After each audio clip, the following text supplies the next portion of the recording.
오늘 본문은 열왕기하 6장 23절부터 7장 20절인데 우리 7장 1절, 2절, 8절, 9절만 함께 우리 한 마음을 담아서 함께 우리 합독하시겠습니다. 엘리사가 가로되 여호와의 말씀을 들을지어다.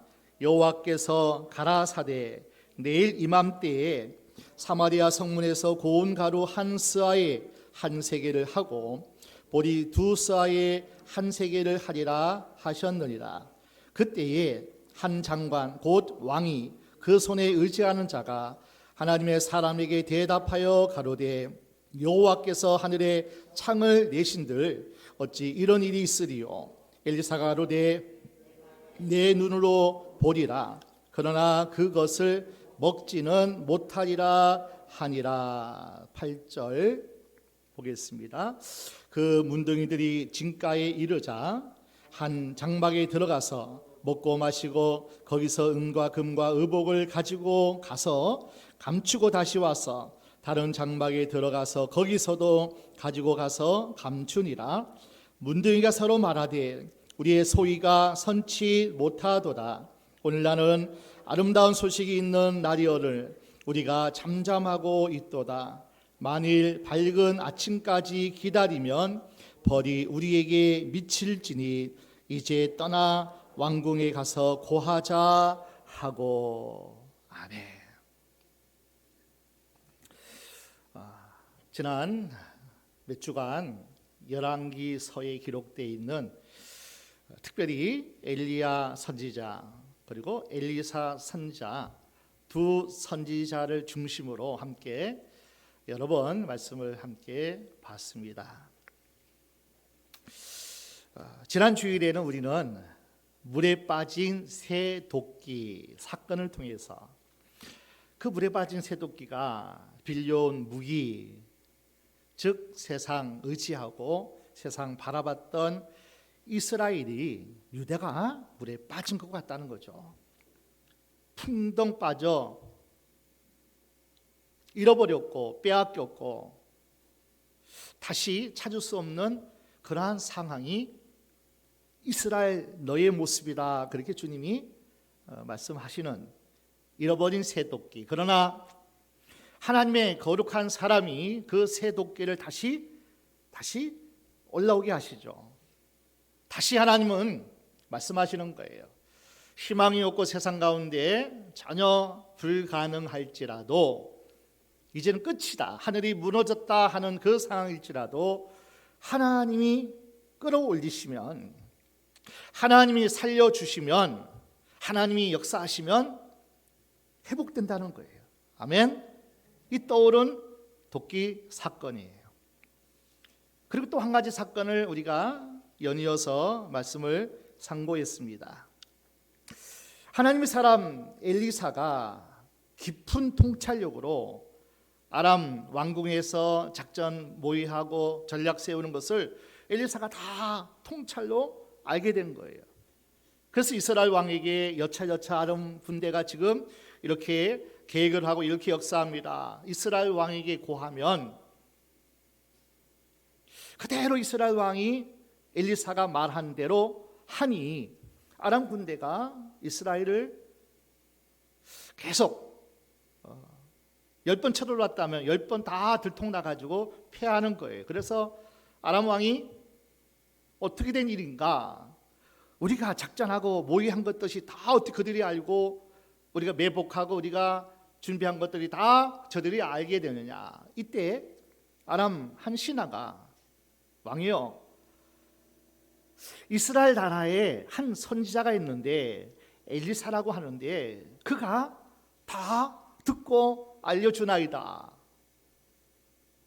자기들이 모의하는 것 다 통찰함으로 하나님이 알려주심으로 알고 우리가 계획대로 되어지지 못했습니다. 그래가지고 아람 왕이 그럼 엘리사만 잡으면 되겠구나 해서 엘리사가 거하던 도단성에 큰 군대를 보냅니다. 그런데 하나님의 은혜로 하나님의 군대, 하나님의 병거가 아람 군대보다도 훨씬 더 많게 하나님이 역사하셨죠. 그래서 엘리사는 평안한 거예요. 게하시의 눈을 열어서 보니 하나님의 군대가 아람 군대보다도 훨씬 더 많은 거예요. 그런 가운데 하나님, 저들의 눈을 어둡게 하소서. 아람 군대의 눈들이 다 어둡게 되므로 그들을 이스라엘 진영 가운데 포로로 잡히게 하게 하시고, 그리고 지난주에 그러한 말씀이 이제 마지막 결론의 말씀이 뭐냐면은 우리 보겠습니다. 6장 23절입니다. 6장 23절이 지난주의 마지막 본문 말씀이에요. 왕이 누구를 위하냐면은 포로된 자들, 눈이 어둡게 되어서 포로된 자들을 위하여서 식물을 많이 베풀고, 저희가 누구예요? 아람 군대, 포로된 자, 눈 멀었다가 눈 뜬 자, 그들을 저희가 먹고 마심에 놓아 보내니, 다시 아람 진영으로 보냈다는 거죠. 저희가 그 주인에게로 돌아가니라. 이로부터 아람 군사의 부대가 다시는 이스라엘 땅에 들어오지 못하니라. 이것이 지난주까지의 본문 내용이에요. 하나님의 은혜로 하나님이 그들의 눈을 엘리사가 기도한 대로 눈을 멀게 하시고, 이스라엘의 포로로 가두게 하시고, 그리고 다시 그들의 눈을 열어서 먹고 마시고 그들을 쉬게 했다가 다시 아람으로 돌려보냈다는 거예요. 그 이후에 다시는 아람 사람들이 이스라엘 땅에 들어오지 못하니라. 이것이 지난주의 말씀이었어요.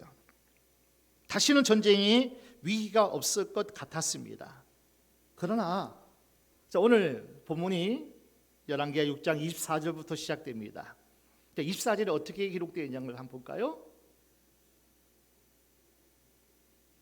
같이 보십시다. 이후에 아람 왕 벤 하닷이 그 온 군대를 모아 올라와서 사마리아를 애워싸니, 이 사마리아는 북이스라엘, 즉 열지파의 수도입니다.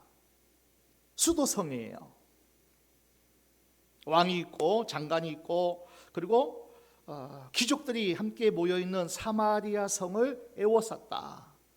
그 누가요? 아람 군대가, 그것도 작은 군대가 아니라 온 군대를 모아 올라왔다, 그렇게 기록되어 있습니다. 일단 23절과 24절 그 사이에 오랜 시간이 흐른 것 같습니다. 그 안에 많은 사건들이 지나갔을 겁니다. 그리고는 아람 왕 벤 하닷이 이스라엘을 온 군대를 모아 공격했다는 이야기입니다. 우리 머릿속에 이 아람 왕을 생각하면 좀 야비하지 않을까요? 언제는 군대 장관 나아만을 고쳐달라고 서신을 보내고, 나아만 장군 문둥병이 고침을 받고 돌아오니까 얼마나 감사하면서 야, 이스라엘 선자가 참 신이다, 참 선지자다. 자기의 군대 장관 나아만을 고쳐준 이스라엘입니다.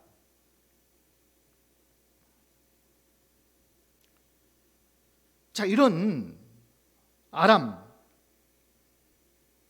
그리고 번번이 아람 특공대를 매복시켜서 아람 특공대를 계속 그런 가운데서도 또 돌려보내고 후위 대접했던 이러한 이스라엘의 후한 대접을, 자, 오늘 24절 보니까 전혀 후한 무치로 이스라엘 왕이 해치는 그러한 전략을 펴고 온 군대를 통해서 이 사마리아를 완전 포위합니다. 이스라엘 왕의 입장에서 생각하면 이럴 겁니다. 저 군대를 다 그냥 죽였어야 되는데, 다 잡아서 가두었어야 되는데 돌려보낸 것이, 야, 이것이 우리가 잘못이다. 왜냐하면 엘리사가 그렇게 하자고 했거든요. 자, 아람 왕의 처사도 나아만을 치료해 주었고, 뭐 이런저런 하나님의 은혜로 서로가 화친하고 서로가 동맹 관계를 맺어야 될 그 사이인데, 아람 왕 보십시오. 국가 간의 동맹, 화친 다 속수무책이더라고요. 이스라엘의 힘이 없으면 얼마든지 국제 정세는요 이렇게 또 이게 화친 조약을 맺었다 할지라도 그것이 다 무효되는 것이 세상의 이치고요. 오늘날 또 우리 국제 정세의 현실이기도 합니다. 자, 그러한 가운데에 아람 왕이고, 자, 이스라엘 왕의 모습은 또 어떤 모습인지 아세요? 엘리사가 포로된 사람들을, 군대를 돌려보낸 것이, 이것이 화근이 되었다. 그래서 그 엘리사를 잡아서 죽이자는 거예요.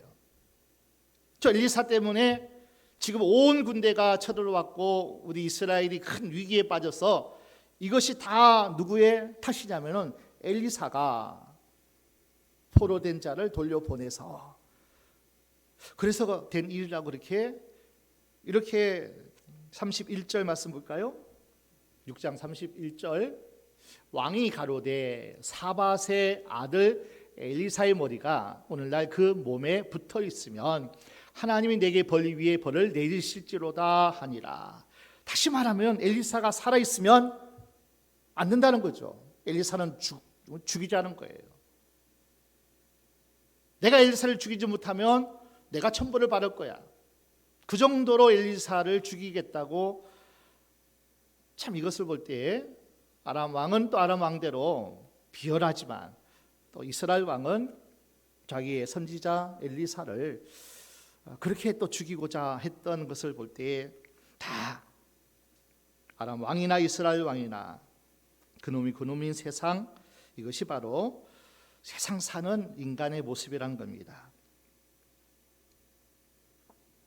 자, 이러한 6장 말씀의 배경에 등을 엎고 드디어 7장의 문이 열립니다. 오늘 읽은 본문이죠. 이제 엘리사가 이러한 왕의 어떤 행동도 다 알지만은 왕에게 나아가죠. 왕이여, 군대 장관이여, 그리고 귀족들이여, 사마리아 성에서 엘리사가 담대하게 그들을 불러서 첫 번째 위로합니다. 그리고 격려하죠. 하나님이 내게 기도할 때 가르쳐 주셨습니다. 내일 이맘때에 곡식이 차고 넘치리라고 하나님이 가르쳐 주셨습니다. 우리는 절대 피해보지 않고 저 군대로 인해서 망하지 않을 겁니다. 아주 싼 값의 양식을 구할 수 있으니까 하나님께로 돌아갑시다. 그 전에 하나님 역사하셨던 것처럼 앞으로도 하나님이 역사하실 것이고 하나님이 일하실 것이고 하나님이 우리 민족을 복 주실 겁니다. 여전히 하나님은 살아계시니까, 여전히 하나님은 택한 족속 이스라엘 백성들을 사랑하시니까, 여전히 은혜를 베푸시기를 원하시니까 우리 백성들 곡식이 없어 죽을 상황이라도 하나님이 돌아보실 겁니다. 자, 이 엘리사의 예언적 축복에 자, 장관, 왕들, 그들은, 위정자들은 보십시오, 터무니없는 속임수처럼 들린 모양입니다. 나라의 재정 형편을 가장 잘하고 있었던 한 장관이 이렇게 얘기하는 거예요. 저 엘리사가 거짓말하는 거라 그죠. 하나님이 창을 내신들, 하늘의 창을 내신들, 다시 말하면 출애굽 여정 속에서 하나님께서 하늘에서 만나를 내려주셔서 이스라엘 먹였는데 그러한 역사가 일어나지 않으면 이런 일이 무슨 일이 있겠느냐 비아냥거립니다. 여러분, 언제나 그런 것 같아요. 현실적 위기 상황을 곧잘 분석하면서도 이래서 안 되고 저래서 안 되고, 아니 오늘 이렇게 어려운 상황 속에서 저 군대가 이제 우리가 다 기아 상태로 죽어서 저들이 곧 이 성을 함락할 텐데 내일 이맘때에 큰 양식이 있고, 저의 속임수입니다. 하나님이 창을 여신들, 하늘 문을 여신들, 그런 기적은 있을 수 없죠. 오늘날도 마찬가지입니다. 믿음이 없는 사람들, 하나님의 살아계심을 믿지 않는 사람들, 또 하나님의 역사하심, 하나님의 사랑을 믿지 못하는 사람들은 하나님의 말씀을 비웃습니다. 하나님의 거룩한 사람이 한 말에 대해서 농담처럼 여겨요. 거짓처럼 여깁니다.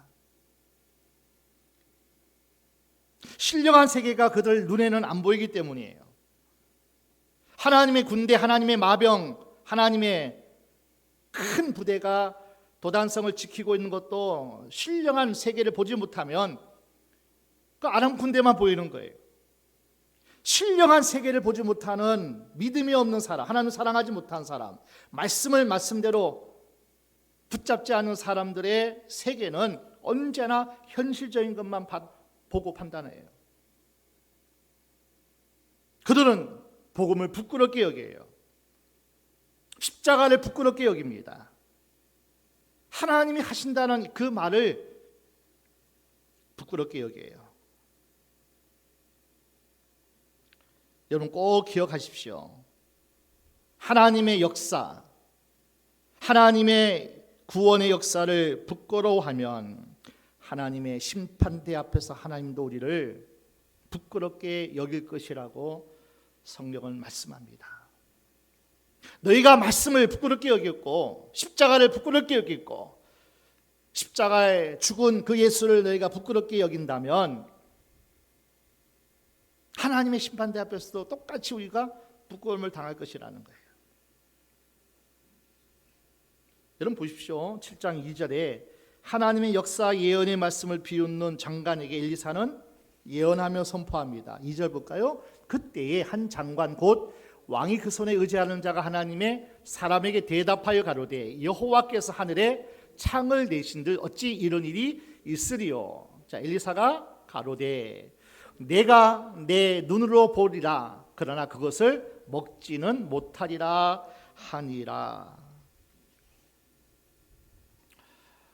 지금 위기 시대라고 다 말을 해요.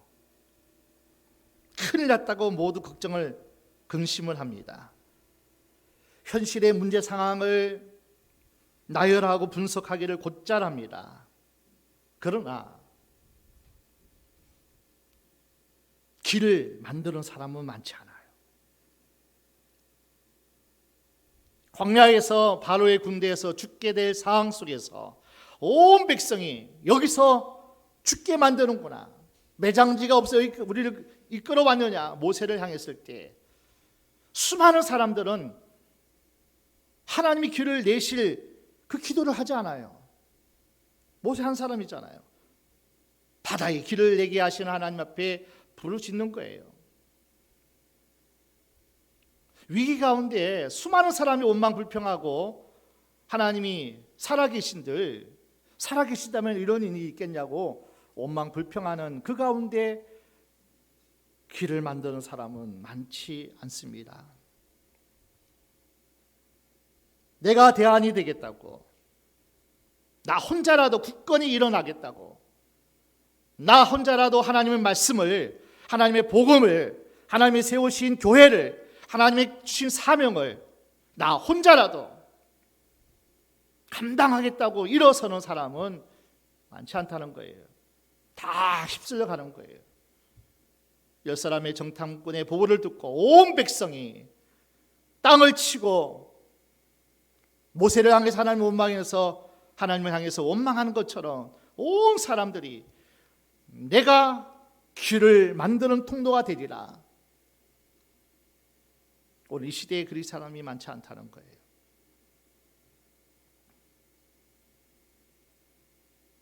어떤 사람이 이런 얘기를 했습니다. 너 한 사람이 변한다고 해서, 너 한 사람이 이런 일을 수고한다고 해서 세상이 변하겠냐? 그러는 거예요. 여러분, 나 한 사람이 어떤 세상의 역사를 다 바꿀 수 있겠어요? 그러나 그 사람이 이렇게 대답했다는 거예요. 그러세요?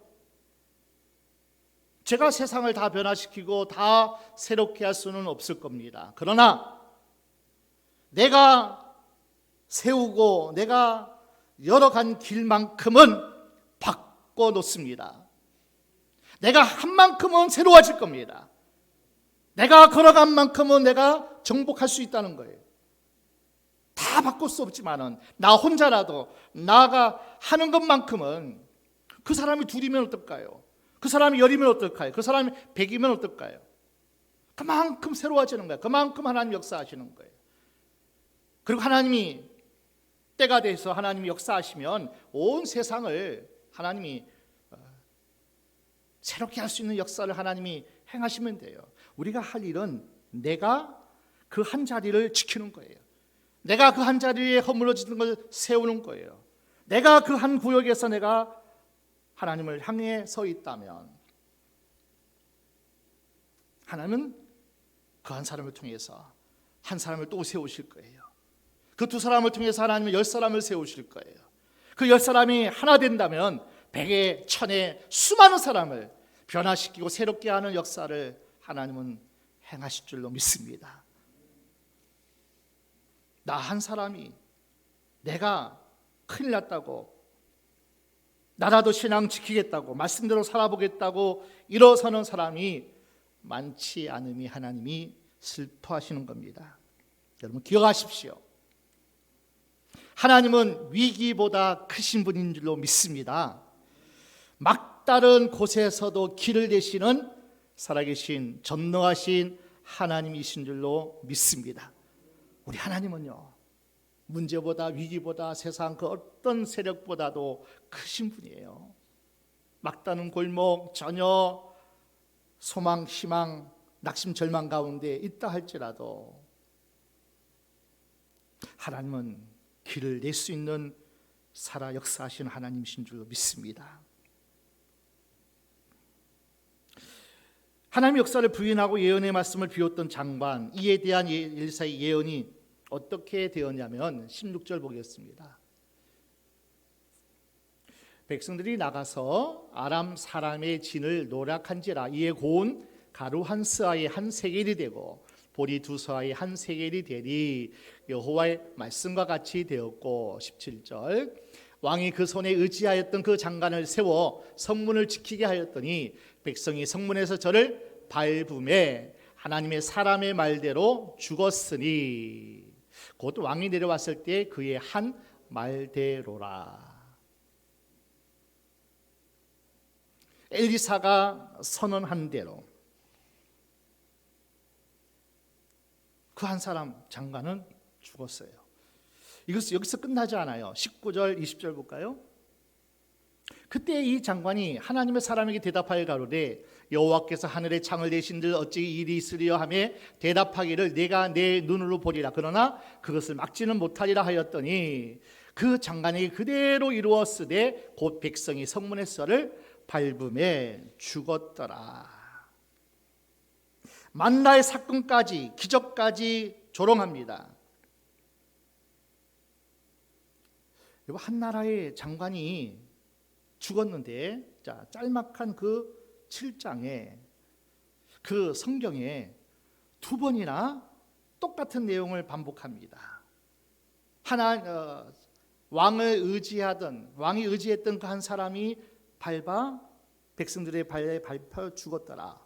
이것이 16, 17절에 요 사건이 그대로 19절, 20절에 반복되어 성경은 기록하고 있습니다. 자, 성경은 그 죽은 한 장관의 이야기를 짧은 구절 안에 또 똑같은 내용을 그 사람이 백성이 성문에서 그를 밟음에 죽었더라.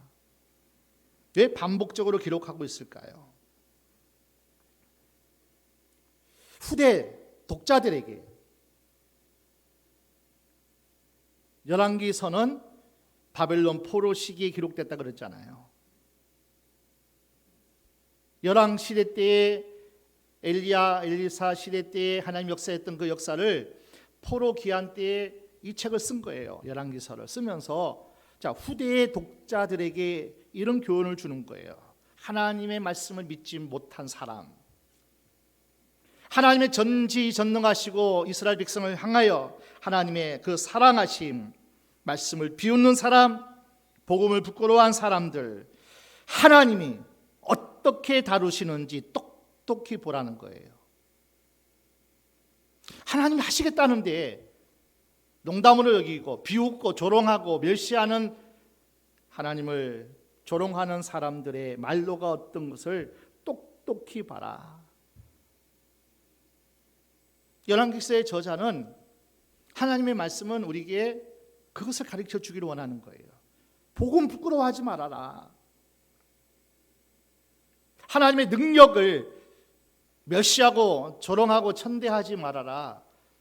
그 사람들의 말로는 이 한 장관의 모습처럼 비참할 것이라는 거예요. 그것이 이 땅에서든지 하나님 앞에서든지 복음 부끄러워하고 십자가 부끄러워하고 하나님의 은혜와 사랑과 능력을 비웃는 조롱하는 이들의 말로가 이렇다 하는 것을 보여주는 거예요. 반복적으로 강조하고 또 강조하기 위해서 이 부끄러운 말씀을 반복적으로 기록하고 있는 거예요. 자, 모든 것이 불가능해 보이는 이 상황 속에서 기가 막힐 상황 아닙니까? 얼마나 사마리아 성을 포위하니까 물이 떨어져요. 또 식량이 떨어져요. 그러니 하나님의 율법에 부정한 동물인 나귀 머리 새끼를 큰 값에 치러지고 그것을 먹자고.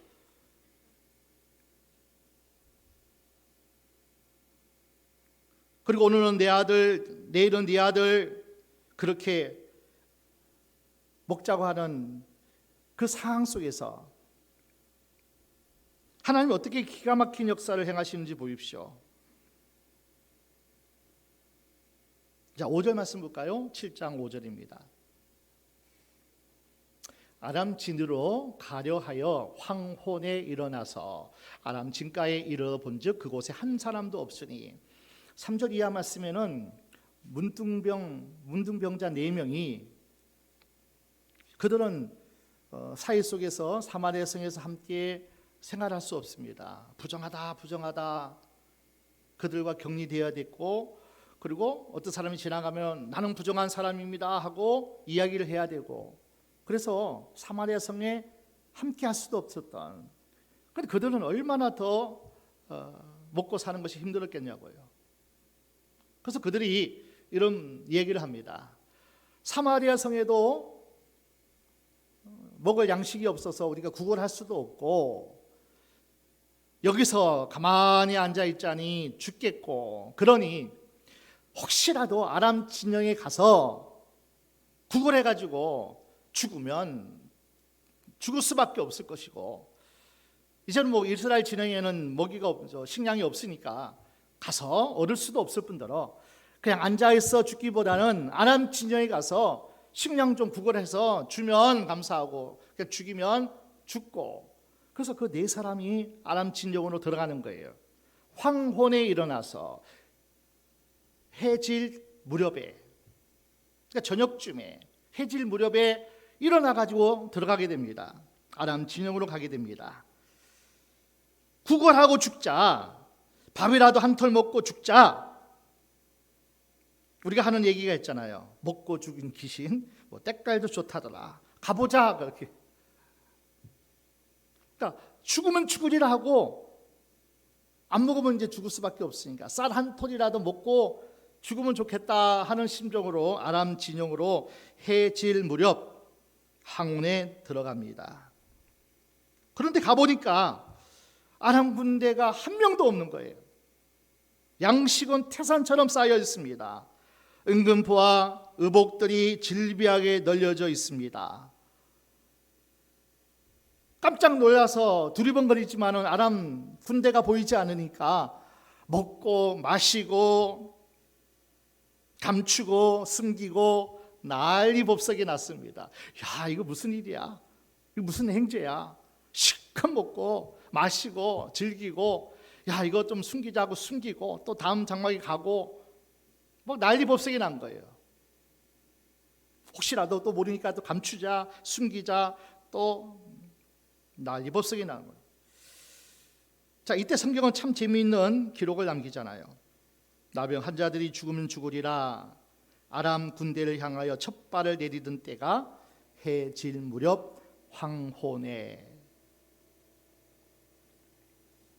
아람 군대가 어디서 말바꾸 소리가 요란하게 들려서 철병거 소리가 지축을 흔들거리죠.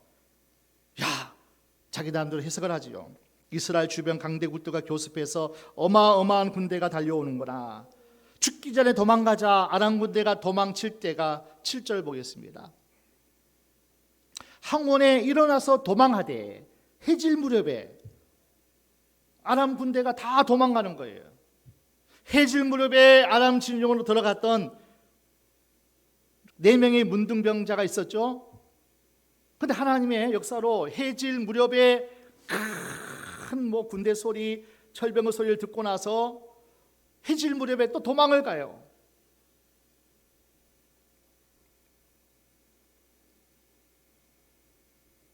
나병 환자들이 첫 발을 내디디고 나서던 그때 황혼에 아람 군대가 도망가기 시작한 그때가 똑같은 시간대라는 거예요. 이 사실을 보면서요, 예를 들어서 그 문둥병자가 황혼 때 1시간 전에 들어갔으면 어땠을까요? 꼼짝없이 그들의 칼에 죽었을 거예요.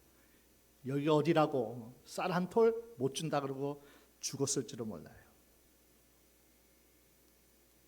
해질 무렵이 아니면 그랬을 거예요. 아람 군대가 1시간만 기다리다가 도망갔어도 죽었을 거예요.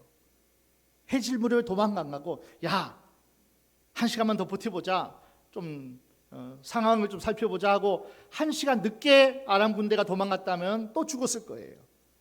그런데 하나님의 역사는 기막히게 똑같은 시간에 나병 환자들에게 역사하신 하나님이 아람 군대의 기전에 요란한 군사들이 몰려드는 소리를 듣게 하는 것, 하나님은요 가장 적절한 때에 가장 놀라운 사랑을 안고 하나님은 역사하시고 우리에게 찾아오시는 거예요. 그 문둥병자에게 하나님은 그때에 들어가게 하시는 것이 하나님 역사고요. 들어가는 그때에 아람 진영의 큰 군대 소리가 나게 하신 것도 하나님의 역사예요. 똑같은 때에 하나님 역사하신다는 거예요. 이 하나님의, 우리를 향한 하나님의 역사라는 거예요. 손이 짧아 여러분을 구원하지 못하시는 분이 하나님은 아니라는 거예요. 하나님의 걸음이 느려서 우리를 보호할 수 없는 분도 아니라는 겁니다. 자, 6장에 어떤 일이 일어났냐면은 아람 군대가 이스라엘 포위하고 있었습니다. 다른 사람 모두 그 군대만 봅니다. 엘리 사는 천군, 하늘의 천군 천사를 보는 겁니다. 사는 어디요? 하나님 저의 눈을 열어주세요. 아람 군대의 눈은 멀게 해주세요. 하나님은요 눈을 보게 뜨게도 하시고요, 하나님은 눈을 멀게도 하셔요. 자, 7장에 와서는 하나님은 귀를 열어서 큰 말바꾸 소리, 전차 소리를 또 듣게 하시는 분도 또 하나님이셔요. 하나님은 우리의 모든 이목구비, 사지백체, 오장육부, 전 세계에 나타나는 모든 것들을 하나님은 다 역사할 수 있어요. 우리는 기가 막히게 우연이다, 기가 막히게 때가 맞았다 그러지만 하나님이 온 세계 역사를, 우주 만물을 다 통치하시고 주관하시면서 기가 막히게 하나님의 때를 이쪽에서 일하시고 저쪽에 일하시는 거예요. 민수기 25장 이하 말씀 보면은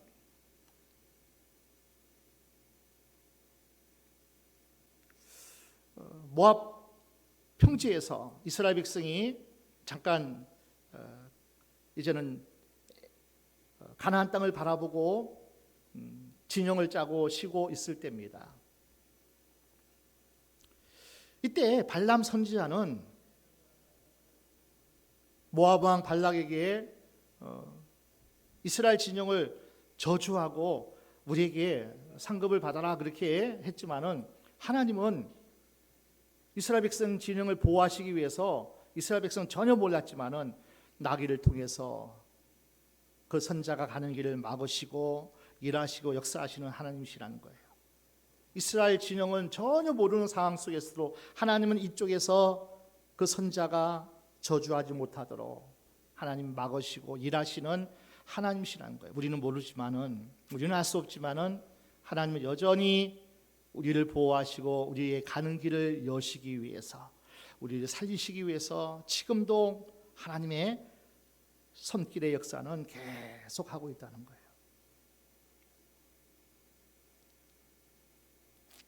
실컷 먹고 감추다가 우리가 이런 게 아니다.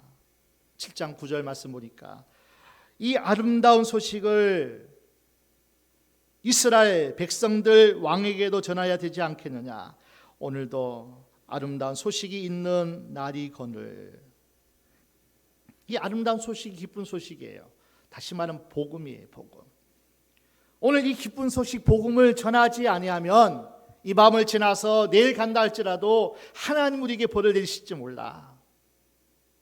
이 아름다운 소식을 우리가 접했건을 한 시간도 지체하지 않고 가서 전해야 된다는 거예요.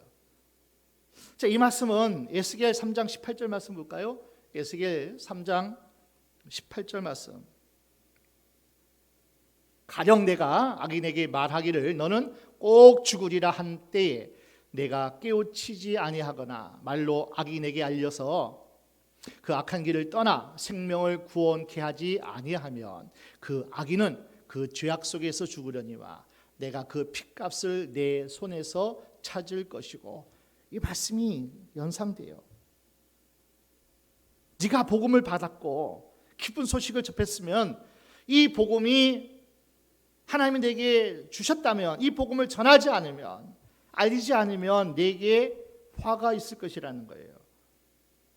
이 문둥병이 네 사람이 이 감동을 똑같이 받은 거예요. 이 아름다운 소식을 오늘 전하지 않고 내일로 미룬다 하면 우리가 잘못된 것이다.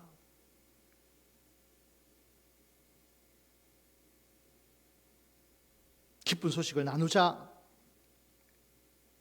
망해가는 이스라엘 온 나라의 백성과 또 왕이 그 절대절명의 위기 상황 속에서 온 백성을 살리는 참 아름다운 소식을 전하고 이 엄청난 역사를 하나님은 누구에게 맡겼냐면 가장 작은 자, 가장 소외된 자. 그 당시 나병, 문둥병 환자는요 사회에 격리됐다고 그러잖아요. 가족에게 다 떠나야 할 그 상황들입니다. 그런 사람들에게 하나님은 맡겼다는 거예요. 성경에 많은 인물이 나옵니다. 왕, 장관, 또 신하들. 그들은 엘리사의 말을 듣고 오히려 갈등만 일으키고 불신만 조장합니다. 그런데 나병 환자 이 네 사람은 소리질러 그들에게 복음을 전해요. 그리고 이스라엘을 위기 가운데서 건져냅니다. 위기의 시대 역사에 가장 어려운 국가의 흥망성쇠에 갈려있는 그때에 나병 환자들을 국가를 재건하는 1등 공신으로 하나님은 쓰시더라고요. 나는 할 수 없어요. 내가 어떻게 그 일을 할 수 있습니까? 하지만은 하나님이 교회를 지키고 하나님의 역사를 일으킬 그 한 사람은 잘나고 똑똑하고 힘 있는 사람을 그 사람들만 일하는 게 아니더라고요.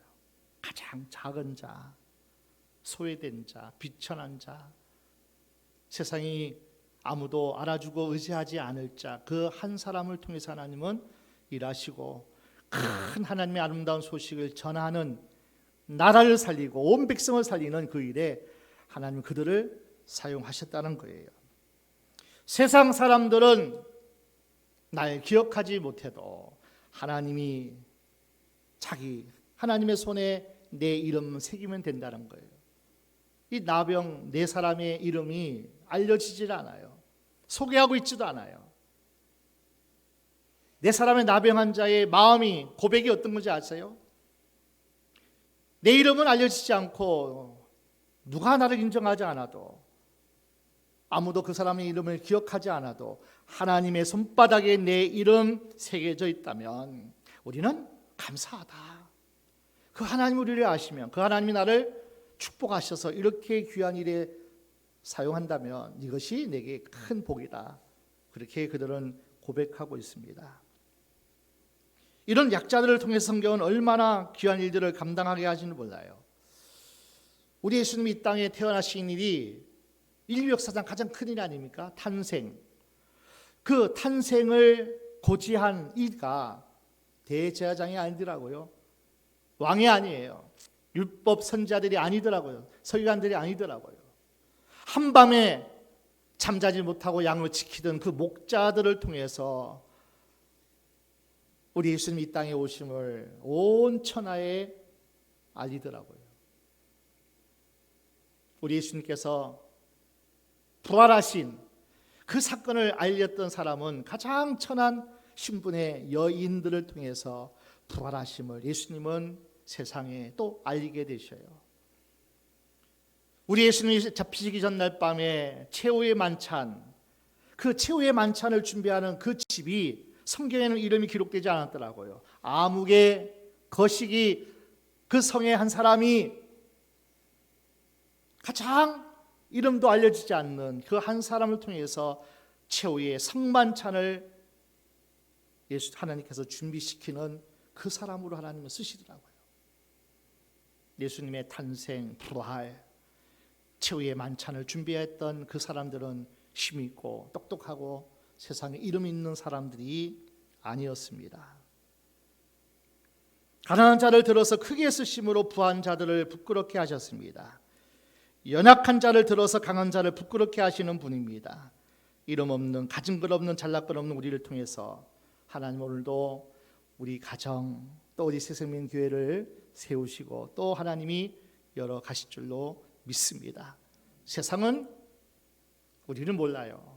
알 수 없어요. 그러나 우리는 하나님 주시는 사명이 있기에 귀한 교회를 오늘도 하나님의 이름으로 또 찬양하고 그 이름을 부르면서 오늘도 묵묵하게 걸어가는 우리가 된 줄로 믿습니다. 이 교회는 주님의 피 위에 세워진 교회입니다. 내가 내 교회를 반석 위에 세우리니 어떤 흑암의 권세도 무너뜨리지 못하리라. 우리 새생명교회는 하나님의 교회예요. 예수의 핏값으로 예수의 교회예요. 이 교회는 아무도 무너뜨릴 수 없어요. 이 교회는 하나님이 세우셨고 앞으로도 하나님이 작은 사람, 우리를 통해서 하나님은 교회를 이끌어 가시고 하나님 주신 사명을 감당케 하실 줄 믿습니다. 여러분, 코로나19 이후에 참 우리는 많은 어려움을 겪었습니다. 너무나 힘든 시간을 보냅니다. 그래서 어떤 사람은 이렇게 얘기해요. 코로나19 이전 시대로 돌아갈 수 있을까요? 그 때로 다시 우리가 살아갈 수 있을까요? 그러나 답은 돌아갈 수 없을 겁니다. 뉴노멀 시대에 사는, 가치와 기준이 전혀 새로운 기준으로 바뀐 이 시대에 돌아갈 그 시대로 다시 돌아가서는 살아남을 수도 없을 거예요. 다시 돌아갈 수도 없고 다시 돌아가서도 안 되는 그때가 있습니다. 그러나 우리가 꼭 돌아갈 자리가 하나님은 말씀하셨어요. 초대교회로 돌아가라. 이제는 2년 전으로 돌아가는 것이 아니라 말씀으로 돌아가라. 십자가 정신으로 돌아가라. 내가 죽고 수많은 열매를 맺을 수 있는 하나의 미랄의 그 정신으로 돌아가라. 성령이 계시는 곳, 주님의 심장이 살아 역사하는 그 교회로 돌아가야 된다는 거예요. 예배를 생명같이 여기셔야 돼요. 하나님 말씀을 생명보다 더 귀하게 그 말씀을 우리는 붙잡아야 됩니다. 오늘 본문이 우리에게 약속하는 바가 한 가지 있습니다. 나는 내가 택한 백성 내가 지킨다. 나는 어떠한 경우에도 나는 내 백성을 버리지 않는다. 예수의 핏값으로 세운 교회 하나님이 지킨다. 주의 핏값으로 구원한 하나님의 백성 자녀들 내가 버리지 않는다. 내가 지키고 그들과 함께 할 것이고 그들을 통해서 내가 영광을 받으리라. 이사야 43장 21절 말씀대로 이 백성은 내가 나를 위하여 지었나니 나에게 찬송을 부르게 하려 함이니라. 하나님은 하나님을 높이고 하나님의 살아계심을 주의 너무나 기쁜 아름다운 소식을 전하게 하시려고 우리를 하나님이 부르신 줄로 믿습니다. 베드로전서 2장 9절 말씀대로 왕같은 제사장입니다. 택하신 족속입니다. 너희는 하나님의 하신 그 아름다운 이야기를 선전하려고 내가 너를 불렀다는 거예요. 너는 왕같은 제사장이야. 세상을 살리고 세상을 위하여 사는 존재야. 네 가정에 보낸 것은 네 가정을 세우고 살리라고 내가 너를 예수 믿고 구원받게 한 거야. 내가 새생명교회의 권속으로 내가 너를 세운 것은 이 교회를 통해서 주의 이름이 만방에 그리고 우리 교회 사역을 지키고 세워가라고 하나님이 너를 부른 거야. 하나님이 우리에게 말씀하시는 겁니다. 기도원의 300명의 용사가요, 칼이 없었어요. 여러분, 칼은 없었지만은 여호와의 칼이요, 기도원의 칼이요 하고 외치고 나팔 불고 나갈 때요, 미디안 군대의 칼이 서로가 찌르고 서로가 다 죽였어요. 우리는 칼이 없어요. 우리는 세상 무기는 없을지라도 여호와의 칼이요 여호와의 군대요 우리가 외쳐서 선포하고 나가면 우리의 대적, 우리 교회를 흩뜨리고 또 우리 성도를 또 무너뜨리려고 하는 그 악한 세력의 역사는 하나님이 물리쳐 주실 것이고요. 그래서 우리 교회를 하나님 보존하실 것이고 하나님이 세워가실 것이고 하나님이 사랑하는 우리 통해서 그 일을 계속하게 하실 겁니다. 오늘도 그 믿음으로 하나님은 내 백성 내가 지킨다. 절대로 버리고 떠나지 않는다. 주는 나를 돕는 자시니 내가 누구를 두려워하리요. 사람들이 내게 어찌하리요. 오늘도 그 믿음으로 승리하면서 오늘도 주신 약속의 말씀대로 우리 끝까지 달려가야 됩니다. 가장 작은 자를 통해서 하나님은 일하시기에 가장 작은 교회, 가장 작은 저와 여러분일지라도 하나님은 우리를 통해서 일하실 줄로 믿습니다.